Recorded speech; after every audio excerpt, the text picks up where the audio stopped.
नमस्कार, माझ्या माय क्रिएटिव्हिटी या चॅनलवर तुमचे सर्वांचे खूप खूप स्वागत आहे। चमचमीत आणि चटपटीत भेळ म्हटलं की सर्वांच्याच तोंडाला पाणी सुटतं। चमचमीत आणि चटपटीत अशी मटकी भेळ मी आज तुम्हाला करून दाखवणार आहे। चला तर मग रेसिपीला सुरुवात करूया। भेळ बनवण्यासाठी मी इथे एक मोठी वाटी भरून भेळबत्ता घेतलेला आहे। एक वाटी बारीक कापलेला कांदा घेतला आहे। एक छोटा टोमॅटो बारीक कापून घेतलेला आहे। एक वाटी उकडलेली मटकी घेतलेली आहे। मटकी पाण्यामध्ये मी मीठ आणि हळद घालून शिजवून घेतलेली आहे। आणि आता बारीक कापलेली कोथिंबीर घालूया। एक चमचा चिली फ्लेक्स घालूया। तुमच्याकडे चिली फ्लेक्स नसतील तर तुम्ही लाल मिरची पावडर घालू शकता।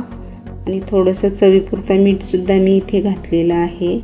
आणि भेळ छान चटपटीत होण्यासाठी मी इथे अर्धा लिंबू कापून घेतलेला आहे। आता त्या लिंबाचा रस आपण या भेळीमध्ये घालणार आहोत, त्यामुळे भेळ अगदी छान चटपटीत तयार होते। आता आपण हे व्यवस्थित मिक्स करून घेऊया। कैरीच्या सीझनमध्ये तुम्ही यामध्ये बारीक कापलेली कैरी सुद्धा घालू शकता। आणि आता हे व्यवस्थित मिक्स करून घेऊया। अगदी झटपट आणि पटकन होणारी चटपटीत भेळ लहानांपासून मोठ्यांपर्यंत सगळ्यांनाच आवडते।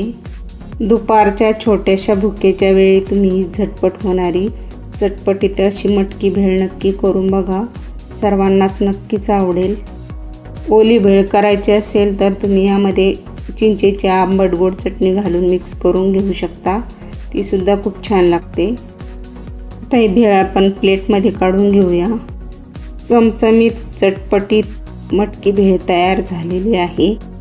आणि आता वरून कांदा, टोमॅटो, कोथिंबीर आणि थोडीशी मटकी घालून गार्निश करून घेऊया।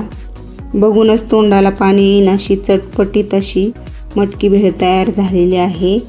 तुम्ही सुद्धा या पद्धतीने नक्की ही मटकीची भेळ नक्की करून बघा। आणि तुम्हाला माझ्या रेसिपी आवडत असतील तर लाईक, शेअर आणि सबस्क्राईब करायला विसरू नका। धन्यवाद।